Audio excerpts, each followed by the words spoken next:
વિદ્યાર્થી મિત્રો, આજે આપણે ધોરણ 7 વિષય સામાજિક વિજ્ઞાન પાઠ ચોથો મધ્યયુગીન સ્થાપત્યો, શહેરો, વેપારીઓ અને એ સમયનો કારીગર વર્ગ, બરાબર. એ પાઠની અંદર આપણે આગળ મોઢેરાનું સૂર્ય મંદિર, રાણીની વાવ, બરાબર, સોમનાથ મંદિર, આવા બધા સ્થાપત્યો વિશે આગળના વિડીયોની અંદર જોયું હતું. આજે આપણે જોઈશું રુદ્ર મહાલય, સિદ્ધિશેરની જાળી, વડનગરનું કીર્તિ તોરણ, પાળિયા, બરાબર. આ બધા સ્થાપત્યો વિશે આજના વિડીયોની અંદર જોઈશું.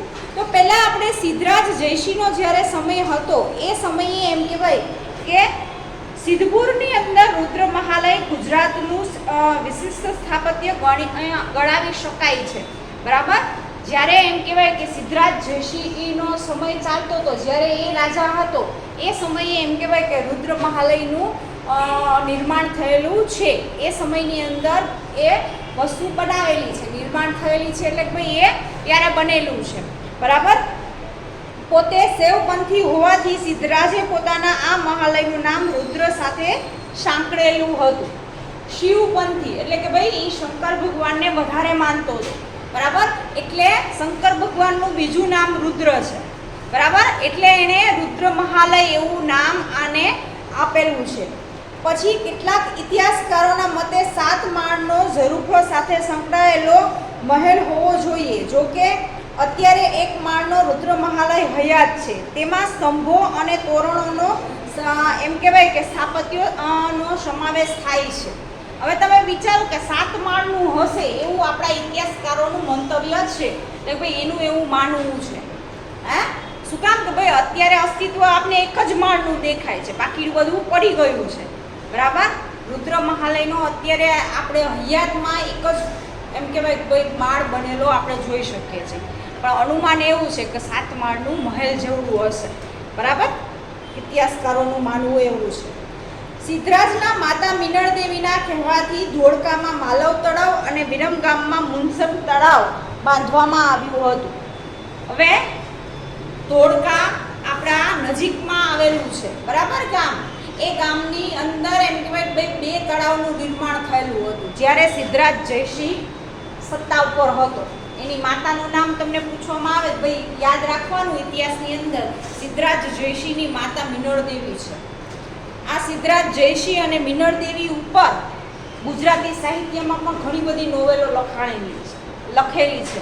કનૈયાલાલ મુનશી, જો કવિનું નામ સાંભળ્યું હોય ને તો કનૈયાલાલ મુનશીએ પાટણની પ્રભુતા એવી 3 સ્ટેપ બાય સ્ટેપ નવલકથા લખેલી છે, જેમાં એમ કહેવાય કે આખો સિદ્ધરાજ જયસિંહનો ઇતિહાસ લખેલો છે, મિનળ દેવીનો, બરાબર. એ સમયમાં કઈ રીતનું હતું એ બધી જ વસ્તુ આપણે એની નોવેલની અંદર જોવા મળે છે. સિદ્ધરાજ જયસિંહના શાસન દરમિયાન પાટણ સહસ્ત્રલિંગ તળાવ બાંધવામાં આવ્યું હતું. આ ઉપરાંત વડનગરમાં કીર્તિ અને શર્મિષ્ઠા તળાવના જોવાલાયક સ્થળો છે, બરાબર. તમે જોઈ શકો છો કે એ સમયની અંદર કેટલા તળાવનું નિર્માણ કરવામાં આવ્યું હતું. તમે શું કામ કે આપણે અત્યારે ઘરમાં આપણે નળ ખોલીએ અને પાણી આવે છે, એ સમયે એવું હતું નહીં, બરાબર. ગામની અંદર 1 કે 2 કૂવા હોય, એ કૂવામાંથી કે નદીમાંથી કે પાણી લઈ આવવાનું, પછી ઘર વપરાશમાં વપરાતું, બરાબર. એ સમયની અંદર તમે વિચારો કે એ સમયની અંદર તળાવને આ બધું નિર્માણ કરવાનું શું કામ ભાઈ બહુ લોંગ ટાઈમનું વિચારીને એમ કહેવાય કે કરેલું હતું, બરાબર. કે આવનારા જે પણ ભવિષ્ય છે એની અંદર આ વસ્તુનો ઉપયોગ થશે. તો આ જે તળાવ છે એની અંદર અત્યારે પણ એમ કહેવાય કે ભાઈ પાણીનો સંગ્રહ કરી શકીએ છીએ. હે, ભલે એ વર્ષો જૂનું છે પણ એ આપણે ઉપયોગી બની શકે છે. ગુજરાતના સલ્તનત કાળ દરમિયાન અમદાવાદની રાજધાની એ સ્થળાંતર થતાં અમદાવાદ વિશિષ્ટ સ્થાપત્યમાં અમદાવાદ શહેરની સ્થાપના અહમદ શાહ દ્વારા 1411 ઈસવીસન 1411 અમદાવાદ શહેરનું કોણે વસાવ્યું તો ભાઈ અહમદ શાહે વસાવ્યું, બરાબર. આ વસ્તુ યાદ રાખવાની છે. એના સમયની અંદર એમ કહેવાય કે પાટણથી ખસીને રાજધાની અમદાવાદ બની હતી, બરાબર. અને આખા અમદાવાદ શહેરની અંદર મુઘલ સ્થાપત્યના આપણે એક નમૂનો આપણે અહીંયા સીદી સૈયદની જાળી છે, ભદ્રનો કિલ્લો છે, બરાબર, અમદાવાદનો કોટ છે, જામા મસ્જિદ છે, કિલ્લા જેવી વૈશ્વિક એમ કહેવાય કે વારસાના સ્થળો સામેલ છે. ચાંપાનેરની અંદર પણ એમ કહેવાય કે જામા મસ્જિદ અને ચાંપાનેરનો કિલ્લો તથા અડાલજની રાણી, રૂડાદેવીની વાવ, બરાબર, આવા અસંખ્ય એમ કહેવાય કે ભાઈ સ્થાપત્યો આપણે એ સમયના જોવા મળે છે, બરાબર. એ પછી ગુજરાતમાં અન્ય સ્થાપત્યોમાં હોજે કુતુબ એટલે કે કાંકરિયા તળાવ, નગીનાની વાડી, ડભોઈનો કિલ્લો, ખંભાત અને ધોળકાની મસ્જિદ મુજબ સ્થાપત્યો એમ કહેવાય કે ગણાવી શકાય છે. પ્રમુખ સ્થાપત્યોની અંદર જો ગણવું હોય તો આટલા સ્થાપત્યો આપણે ગણાવી શકીએ છીએ. તમે જો અસંખ્ય મસ્જિદોનું નિર્માણ થયેલું છે. અમદાવાદ એક જ શહેરની અંદર નહીં, આજુબાજુના બધા જ વિસ્તારની અંદર, બરાબર. અહીંયા ઓછામાં ઓછી 3 થી 4 તો નામ આપ્યા છે. કદાચ એવું પણ બને કે ભાઈ આમાં એનો ઉલ્લેખ ના હોય એવી પણ ઘણી બધી ઇમારતો હશે, એવા ઘણા સ્થાપત્યો હશે જે એ સમયની અંદર નિર્માણ પામ્યા હશે, બરાબર. પણ બહુ નોંધનીય વસ્તુ ના હોય તો ભાઈ એનો ઉલ્લેખ ના કર્યો, પણ આપણે ગણાવી શકીએ છીએ કે એવા ઘણા બધા સ્થાપત્યો એ સમયે બનેલા હશે એવું અનુમાન કરી શકીએ છીએ, બરાબર. ગુજરાતના અન્ય સ્થાપત્યોમાં આપણે જોયું, અમદાવાદમાં વિશિષ્ટ સ્થાપત્યોમાં સીદી સૈયદની જાળી જગવિખ્યાત છે. તેની બારીઓમાંથી વિશિષ્ટ પ્રકારની જાળીઓનું કોતરણી જોવા મળે છે. અત્યંત બારીક અને કોતરણી પથ્થરમાં નકશી કરી તૈયાર કરવામાં આવી છે, જેને વિશ્વની ઉત્કૃષ્ટ સ્થાપત્ય કલાનો નમૂનો ગણવામાં આવે છે. આખા વિશ્વની અંદર, બરાબર, ખાલી ભારતમાં જ નહીં, આખા વિશ્વ એટલે આખી દુનિયાની અંદર એમ કહેવાય કે વિશિષ્ટ કલાકૃતિ ગણવામાં આવે છે સીદી સૈયદની જાળી. લાલ દરવાજે તમને જ્યારે પણ ટાઈમ મળે તો ખાસ આ વસ્તુ જોવા જજો, ના જોયું હોય એના માટે, બરાબર, કે એમાં કેટલું બારીકાઈથી એમ કહેવાય કે ભાઈ કોતરણી કામ કરવામાં આવ્યું છે. નજીકથી આપણે અમદાવાદમાં છે ભાઈ આપણે આ વસ્તુ જોઈ શકીએ, ભાઈ એ સમયનું સ્થાપત્યનું એ અત્યારે આપણે જોવા મળે છે તો એ નમૂનો જોઈ શકીએ. એ કારીગરે કઈ એની પોતાની કારીગરીનો ઉપયોગ કર્યો છે, બરાબર. બારીઓમાં વિશિષ્ટ પ્રકારની જાળીઓની કોતરણી જોવા મળે છે. અત્યંત બારીકાઈથી કોતરણી પથ્થરમાં નકશી કરી તૈયાર કરવામાં આવી છે, બરાબર. એ પછી આપણે જોઈએ કે પાદ લિપ્તસુરી નામના જૈન મુનિએ પાલિતાણામાં શત્રુંજય ડુંગર ઉપર જૈન મંદિર નિર્મિત કરાવ્યા. દુનિયામાં એક જ જગ્યાએ પહાડ પર સૌથી વધારે મંદિરો હોય તો એ છે પાવાપુરી અને પાલિતાણાના સ્થળો, જ્યાં 24 તીર્થકર અહીં બિરાજમાન છે. પાવાપુરી અને સમંત શિખરની જેમ જ પાલિતાણા પણ જૈનોનું મહત્વનું તીર્થધામ છે. હવે તમે આમ જુઓ કે એ સમયની અંદર જૈન ધર્મનો પણ એટલો જ પ્રચાર થતો હશે, તો પાલિતાણા શહેરની અંદર જશો તો ભાઈ ઊંચાઈ ઉપર સૌથી વધારે મંદિરો ત્યાં જૈનના બનાવવામાં આવ્યા છે પાલિતાણાની અંદર, બરાબર. એ એક મોટું ઉદાહરણ છે. એ ઉપરાંત આપણે જોઈએ તો ગુજરાતમાં એક વિશિષ્ટ સ્થાપત્ય તરીકે પાળિયાનો સમાવેશ થાય છે, બરાબર. હવે આપણે જોઈએ કે આજથી ઘણા વર્ષો પહેલાં કોઈ એવા વીર વ્યક્તિઓનું મૃત્યુ થતું અથવા તો ભાઈ યુદ્ધની અંદર વીરગતિ થયા હોય, યુદ્ધ લડતા મૃત્યુ થયું હોય, બરાબર, તો એવા વ્યક્તિઓના પાળિયા બનાવવામાં આવતા. પાળિયા એટલે કે ભાઈ અહીંયા તમને ચિત્ર પણ આપેલું છે, બરાબર. એ પથ્થરો ઉપર કોતરકામ કરી અને એ પથ્થરોને સિંદૂર વડે એમ કહેવાય ભાઈ રંગવામાં આવતા અને એને પાળિયા નામ આપવામાં આવતું, બરાબર. અને એ પાળિયાની જેમ આપણે ભગવાનની પૂજા કરીએ છીએ એમ એ પાળિયાઓની પણ પૂજા કરવામાં આવતી હતી. ખાસ કરીને એમ કહી શકીએ કે ગામના પાદરની અંદર તમને ક્વેશ્ચન એમ થાય પાદર કોને કહેવાય? ખબર છે કોઈને ગામનું પાદર કોને કહેવાય? નથી ખબર? ગામના વચ્ચેનો ભાગ. ગામ કોઈ પણ નાનું ગામ શરૂ થતું હોય ને એટલે જ્યાં એની શરૂઆત હોય, બરાબર. ખાસ કરીને આપણે જોઈએ અત્યારે એ વર્તમાનમાં નાના ગામડા બહુ ઓછા છે, પણ પહેલાંના સમયની અંદર ગામની એ શરૂઆત થતી હોય, બરાબર, જ્યાં એમ કહેવાય કે બહુ નાની એવી જગ્યા હોય, બરાબર, મંદિર હોય, શરૂઆતની અંદર આપણે અત્યારે જોઈએ છીએ બસ સ્ટોપ હોય, બરાબર, પછી ગામમાં જવાનો રસ્તો નીકળતો હોય, બજાર ને એવું બધું પછી હોય, આજુબાજુ કંઈ હોય ને, બરાબર, જ્યાંથી એમ કહેવાય ગામની શરૂઆત થતી હોય, દાખલા તરીકે રામ મંદિર હોય, બરાબર, ચોરો હોય, પહેલાંના આ સમયની અંદર નાના ગામડાની અંદર રામ મંદિર પહેલાં હતું, ગામના પાદરમાં, એટલે ગામની જ્યાં શરૂઆત થતી હોય ને ત્યાં ગામના પાદરમાં એમ કહેવાય કે ભાઈ જે આપણે પશુઓને પાડીએ છીએ, ગાય છે, ભેંસ છે, એ પશુઓને પાણી પીવડાવવા માટેના અવેડા હોય, એવું બધું શરૂઆતમાં હોય, બરાબર, એને ગામનું પાદર કહેવાય. જ્યાં એમ કહેવાય કે જ્યાંથી આપણે એ ગામની અંદર એન્ટ્રી લેતા હોય, આપણી અત્યારની લેંગ્વેજમાં કહી દો, બરાબર, તો એ વસ્તુ એમ કહેવાય કે એ જગ્યા ઉપર એમ કહેવાય કે ભાઈ પાડિયાઓનું પણ આવી રીતે સ્થાપિત કરીને ભાઈ એની પૂજા કરવામાં આવતી હતી પહેલાંના સમયની અંદર, બરાબર. મોટા ભાગે આવા યોદ્ધાઓના પાડિયા યુદ્ધ સ્થળે કોઈ વીરગાથા સાથે જોડાયેલા છે. મોટે ભાગે એમ કહી શકીએ કે તેમના મૃત્યુના સ્થળે બાંધવામાં આવે છે. આ પાડિયાની વર્ષમાં તેની તિથિ પ્રમાણે અથવા તો તેમના મૃત્યુના સ્થળે બાંધવામાં આવે છે. આ પાડિયાની વર્ષમાં તેની પ્રતિતિથિ પ્રમાણે પૂજા અર્ચના કરવામાં આવતી હોય છે. ગુજરાતમાં પાડિયાના શ્રેષ્ઠ ઉદાહરણો જામનગર પાસે ભૂચર મોરીનો સૂરજ કુંવરબાનો પાડિયો અને સોમનાથ મંદિર પાસે હરિમીર ગોવિંદનો પાડિયાનો સમાવેશ થાય છે. ખાસ કરીને મેં તમને કીધું કે ભાઈ આપણા ગુજરાતની અંદર જામનગર જિલ્લો છે ને, તો અહીંયા એક એનું ઉદાહરણ પણ આપ્યું છે કે ભાઈ એ ગામમાં હજી પણ છે, બરાબર. એટલે ખાસ કરીને આપણા સૌરાષ્ટ્રનો જામનગર જિલ્લો સૌરાષ્ટ્રમાં આવે છે ગુજરાત રાજ્યની અંદર, બરાબર. એ જિલ્લાની અંદર આવા પાડિયા વધારે હતા.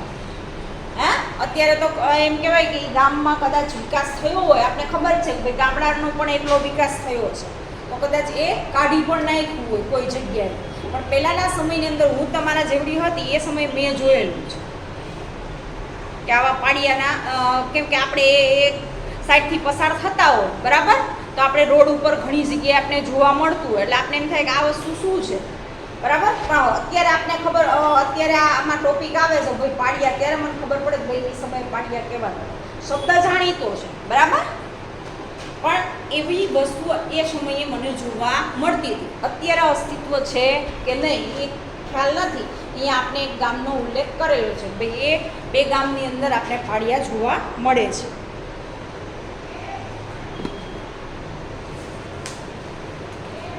પછી છે ચિત્રકલા. બોલ, મોટેથી બોલજો, માસ્ક પર.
બેસ.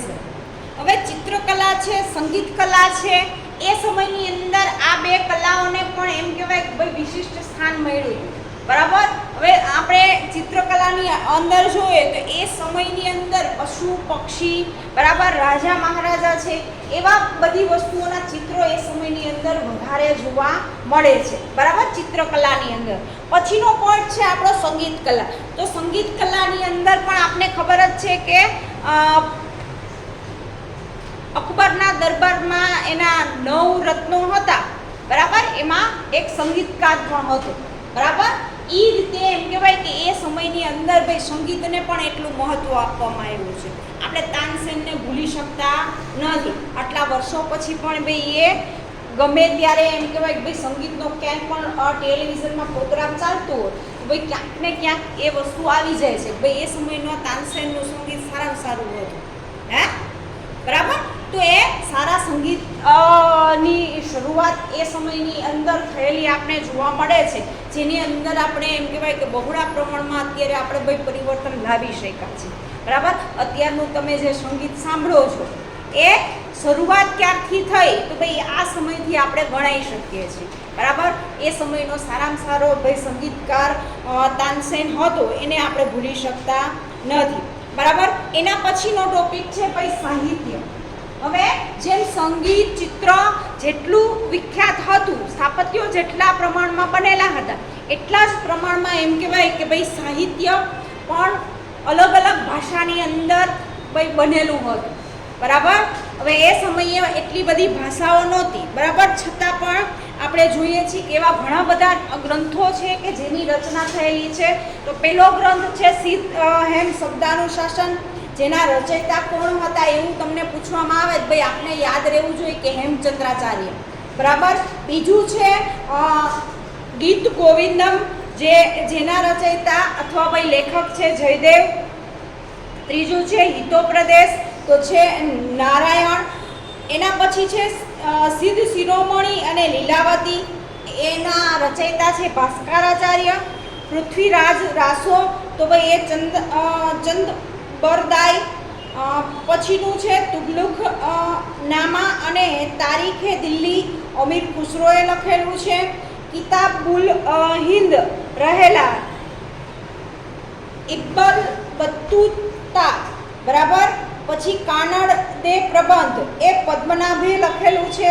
પદ્મવ્રત એ મોહમ્મદ ઝાયસી નામના વ્યક્તિએ લખેલું છે. તમે જોશો આ ગ્રંથના તમે ખાલી નામ જોશો ને તો પણ તમને ખ્યાલ આવશે કે ભાઈ એ સમયે હિન્દુ હોય, મુસલમાન હોય કે બીજી કોઈ પણ કાસ્ટનો હોય, બરાબર, ભાઈ એ સમયે સાહિત્ય લખવામાં શરૂઆત થયેલી છે, બરાબર. એક મુસલમાને પણ લખેલું છે, હિન્દુએ પણ લખેલું છે, બરાબર.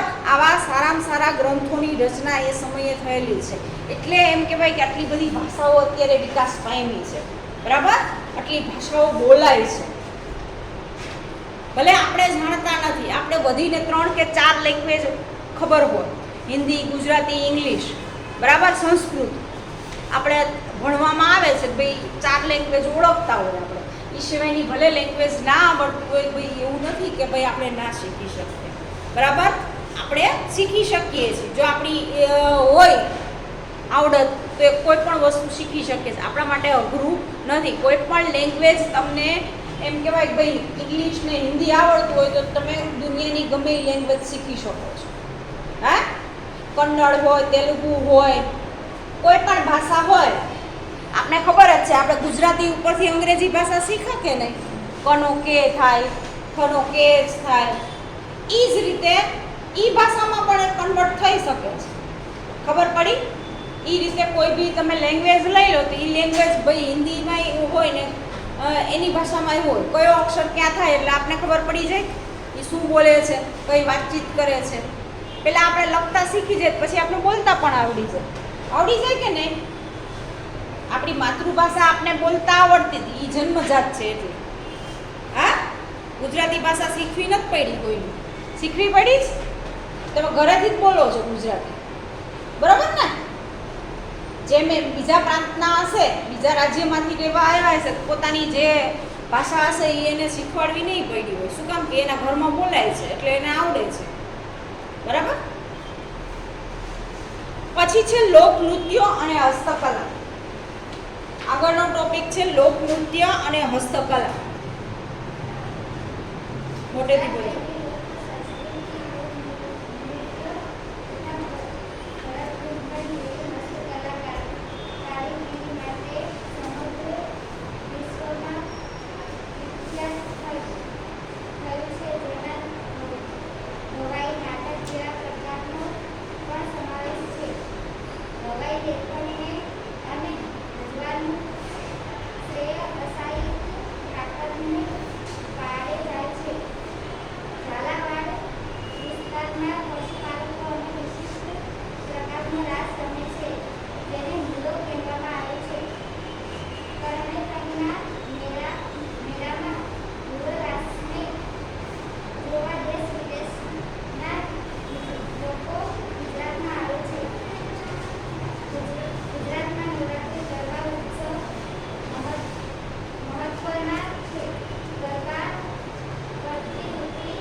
ગરબીનો ખૂબ જ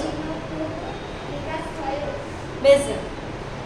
હવે આપણે જોઈએ લોકનૃત્ય અને હસ્તકલા. બરાબર. હવે હસ્તકલા વિશે તમે જો ખબર હોય તો તમારા ઘરની અંદર તમારા મમ્મી કે દાદી જો કરતા હશે ને તો ખ્યાલ હશે. હસ્તકલા એટલે કે હાથેથી ભરત ગૂંથણ, હાથેથી સ્વેટર બનાવવું. બરાબર. હાથેથી એમ કહેવાય રંગીન દોરા વડે એમ કહેવાય ભરત ગૂંથણ પહેલાંના સમયની અંદર કરવામાં આવતું. અત્યારે બહુ ઓછા લોકો કરતા હશે. બરાબર.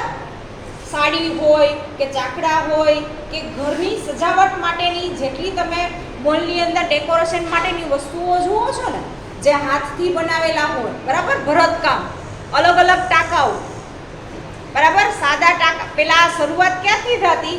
તમે અત્યારે ભણો છો ને એમ અમારે એક સબ્જેક્ટ આવતો. અમે ભણતા ને ત્યારે સીવણકામનો એવો એક વિષય આવતો. એ વિષયની અંદર અમારે બધા જ ટાંકા વિશે ભાઈ શીખવાનું. ઘરેથી બધું જ લઈને જવાનું હતું. બરાબર. દોરા, સોય, કાપડ, પછી એ ભરતકામ માટેની જે રીંગ આવે એ રીંગ, એ બધું લઈને અમે જતા સ્કૂલે. એ જ્યારે લેક્ચર આવે ત્યારે મેમ શીખવાડે કે ભાઈ આ ટાંકો શીખવાનો છે, આ રીતે થાય છે, એ રીતે અમે શીખતા. એક સબ્જેક્ટ હતો. બરાબર. 8મા અને 9મા ધોરણમાં આવતો એ સબ્જેક્ટ. 2 વર્ષમાં બધા જ ટાંકા આઈ થિંક મને યાદ છે ત્યાં સુધીમાં લગભગ 30 થી 40 હશે મેક્સિમમ અલગ અલગ જાતનું ભરત ગૂંથણ. બરાબર. એ તમને આવડી જાય 2 જ વર્ષની અંદર. તમે તમારી જાતે બધી વસ્તુઓ બનાવી શકો, ભરતકામ કરી શકો. બરાબર. એને હસ્તકલા કહેવામાં આવે છે.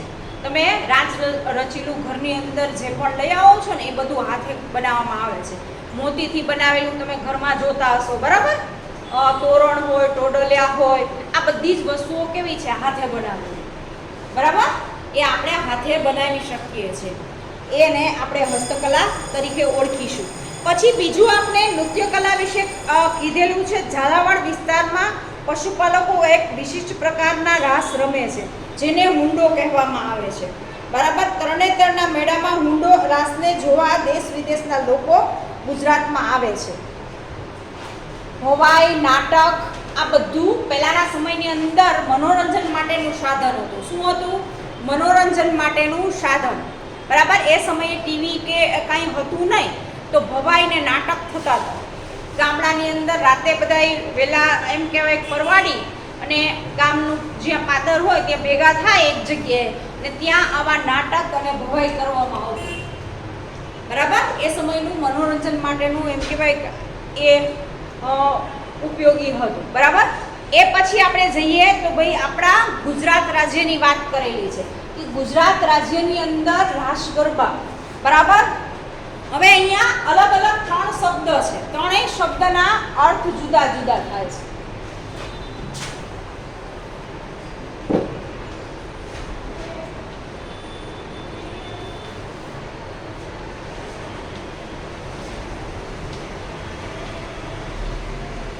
કોઈને ખબર છે? અને ગરબી. ખબર છે? આ તમે બધા નવરાત્રીમાં એન્જોય કરો છો ને? હા, અહીંયા અમદાવાદમાં આપણે શું કહીએ છીએ? ગરબા ગાવા છે એવું બોલીએ છીએ ને? હે, પણ સૌરાષ્ટ્રમાં શું કહેવાય છે ને? રાસ લેવા છે. જે આપણે રમીએ છીએ ને એને રાસ કહેવામાં આવે છે. ત્રણ તાલી લો, 2 તાલી લો, ટીટોળો લો, બરાબર? એને આપણે અહીંયા અમદાવાદમાં ગરબા ગાવા છે એવું કહીએ છીએ. પણ ગાવા શબ્દ ક્યારે વપરાય? જ્યારે આપણે મોઢેથી ગાતા હોય ને ત્યારે વાપરીએ છીએ ને, આ ગીત મારે ગાવું છે. હે, તો ગાવા શબ્દ કાઠિયાવાડની અંદર ભાષા આમ જોઈએ ગુજરાતી ભાષાની અંદર એ વસ્તુ અલગ પડે, પણ અહીંયા આપણે બોલીએ છીએ કે મારે ગરબા ગાવા છે, બરાબર? પણ હકીકતમાં એ શબ્દનો સાચો અર્થ છે રાસ લેવા છે. ભાઈ મારે 3 તાળી 2 તાળી રાસ લેવા છે. પછી ત્રીજો શબ્દ આવે છે ભાઈ ગરબી. આ ગુજરાતી ભાષાનું નોલેજ છે, બરાબર? ગરબી કોને કહેવાય? નવરાત્રીમાં ગરબી થાય. કોઈએ જોઈ છે ગરબી? તો આમાં સૌરાષ્ટ્રનું કોઈ છે નહીં એટલે નથી જોયું, બરાબર? છે કોઈ સૌરાષ્ટ્રનું? રાજકોટ, જામનગર, વેરાવળ, જુનાગઢ નથી. ઓકે, તો સૌરાષ્ટ્રની અંદર ખાસ ગરબી થાય છે. આપણે અહીંયા ગરબા લઈએ છીએ ને એમ ત્યાં ગરબી થાય છે. જ્યાં એમ કહેવાય કે 6 થી ઓછામાં ઓછી 12 કે 14 વર્ષની જે દીકરીઓ, નાની દીકરીઓ છે એ દીકરીઓ ગરબીની અંદર રાસ લે છે, બરાબર? 10 દિવસ સુધી પરમનન્ટ. ત્યાં આપણી જેમ લેડીઝ ને જેન્ટ્સ ને બધાય કૂદકા મારતા નથી, બરાબર? ત્યાં 10 દિવસ એમ કહેવાય કે ભાઈ દરેક સોસાયટીની અંદર અથવા તો ભાઈ કોઈ વિસ્તારની અંદર ગરબીઓ થાય છે. કોઈ એવું મંડળ હોય, બરાબર, અથવા તો ભાઈ કોઈ એવું ટ્રસ્ટ હોય એના દ્વારા ગરબી કરવામાં આવે છે, જેની અંદર એમ કહેવાય કે 35, 25 કે 50 દીકરીઓ હોય. એ 50 દીકરીઓ રાસ લે, બરાબર? અલગ અલગ જાતના. એની પ્રેક્ટિસ કરવામાં આવે. હવે એની પ્રેક્ટિસ ચાલુ થઈ જશે. આ ભાદરવો મહિનો ચાલુ થયો ને એટલે એમ કહેવાય કે શ્રાદ્ધ આવે ને ત્યાં એની પ્રેક્ટિસ કરે. 1 મહિનો તો એ લોકો પ્રેક્ટિસ કરે ને એનું પરફોર્મન્સ ક્યારે કરે? નવરાત્રિમાં 10 દિવસ પહેલા નોરતાથી લઈ અને છેલ્લા નોરતા સુધી એમ કહેવાય કે ગરબી એ રીતે આયોજનબદ્ધ એમ કહેવાય કે એને ગરબી કહેવાય, બરાબર? જ્યારે આપણે અમદાવાદની અંદર દરેક સોસાયટીની અંદર લઈએ છીએ એને આપણે શું કહેશું? ગરબા. આ બે વચ્ચે આટલો તફાવત છે, બરાબર? ખ્યાલ આવ્યો? પછી અહીંયા આપણે ગરબા ગાવા કહીએ છીએ તો એ હકીકતમાં આપણે રાસ લઈએ. ગરબા ગાવા એટલે કોઈ મોઢેથી ગાવું, એનો અર્થ સાચો અર્થ એ થાય છે, પણ અહીંયા બધાનું બોલવાની રીત અલગ છે, બરાબર? શરૂઆતમાં અમે આવ્યા ને તો એ મેં કીધું ગરબા ગાવા એટલે મને એમ કે મોઢેથી ગાતા હશે, કેમ કે એ બાજુ ખાસ ગરબા ગાય છે, બરાબર? નાની છોકરીઓ હોય ગામડાની અંદર એમ કે ભાઈ કે આપણે માતાજીનો જે ગરબો આવે છે ને માટીનો, બધાએ જોયો છે ને? એ ગરબો પોતાના માથા ઉપર લઈ અને ઘરે 10 દિવસ અલગ અલગ ઘરે એ ગરબા ગાવા છે. એ ગરબા સાંભળવાનું, બરાબર? તો એ ગરબા ગાયા કહેવાય, બરાબર? ને આપણે જે રાતે લઈએ છીએ રાસ લીધા કહેવાય. એટલો તફાવત છે 3 વસ્તુમાં, બરાબર? આગળ આપણે જોઈશું પછી કે ભાઈ પાટણનું પટોળું. ગુજરાતની અંદર બીજી વસ્તુ આવી છે ભાઈ પાટણના પટોળા વિશે. તો ઇતિહાસની અંદર આપણે ભાઈ આ વસ્તુ પણ ભૂલી શકતા નથી. ભાઈ જૂના સમયથી આપણા ઇતિહાસમાં કાપડ માટે એમ કહેવાય કે વિશ્વની બધી જ જગ્યાએ આપણું કાપડ એટલું જ મશહૂર હતું. તો એ સમયની અંદર ગુજરાતની અંદર પાટણ શહેરની અંદર પટોળા આજે પણ એટલા જ બને છે. ખાસ કરીને એમ કહીએ કે ભાઈ 500 રૂપિયાથી લઈ અને લાખ 2 લાખ સુધીના બને છે. વિચાર કરો, એનાથી વધારેના પણ અત્યારે હાલમાં બનતા છે. એટલે એક સાડીનો ભાવ કહું છું હો. પાટણનું પટોળું એક જ સાડી છે, ખાલી એનું નામ આપ્યું છે પટોળું. અહીંયા તમારા પાઠ્યપુસ્તકમાં ચિત્ર આપેલું છે. એ સાડીમાં એક જ સરખી ડિઝાઇન હોય, બરાબર, એને પટોળું કહેવામાં આવે. બીજું એનો પલ્લું ને એ બધું જુદું ના હોય, એક સરખું જ હોય આખું, બરાબર, એને પટોળું કહેવામાં આવે છે. આટલી કિંમતનું પહેલેથી બનતું આવે છે.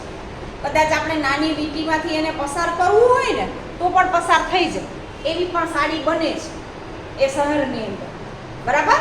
તમે વિચારો કેટલું સ્મૂધ કપડાની અંદર આ વસ્તુ બનાવવામાં આવે છે. એટલે આપણે કહી શકીએ છીએ કે વિશ્વ સ્તરે પાટણના પટોળા એટલા પ્રખ્યાત છે. આજથી નહીં, પહેલેથી જ, બરાબર. અત્યારે તો છે જ વર્તમાનમાં, પણ પહેલાના સમયની અંદર પણ આટલા જ પ્રખ્યાત હતા. ગુજરાતના પહેરવેશમાં અનેકવિધ વિશેષતાઓ જોવા મળે છે. કચ્છનું ભરતકામ, મોતીકામ, પાટણના પટોળા, જામનગર, જેતપુરની બાંધણી વિશ્વવિખ્યાત છે. કચ્છમાં બનતી ખંદી વિસ્તારમાં કચ્છી સ્ત્રીઓ દ્વારા તૈયાર થતી ભરત ગૂંથણની વિશ્વભરમાં માંગ રહી છે. એ જ રીતે પાટણ છેક 11મી સદીથી 12મી સદીના વણાટકામ સાથે સંકળાયેલું છે. જો 11મી થી 12મી સદી, બરાબર. એટલે આપણે કહી શકીએ છીએ કે 11મી થી 12મી સદી સુધી, અત્યાર સુધી એ ઉદ્યોગને ભાઈ સ્ટોપ નથી મળ્યો. એ ઉદ્યોગની અંદર દિવસે ને દિવસે પરિવર્તન આવ્યું છે. વિશ્વ સ્તરે એની ભાઈ એમ કહેવાય ભાઈ પ્રગતિ વધી છે, બરાબર. એ પછી છે શહેરીકરણ. હવે આટલા સ્થાપત્યો આપણે જોયા, બરાબર. આજના વિડીયોની અંદર અહીંયા સુધી આપણે રાખીશું. આગળની માહિતી આગળના વિડીયોની અંદર જોઈશું.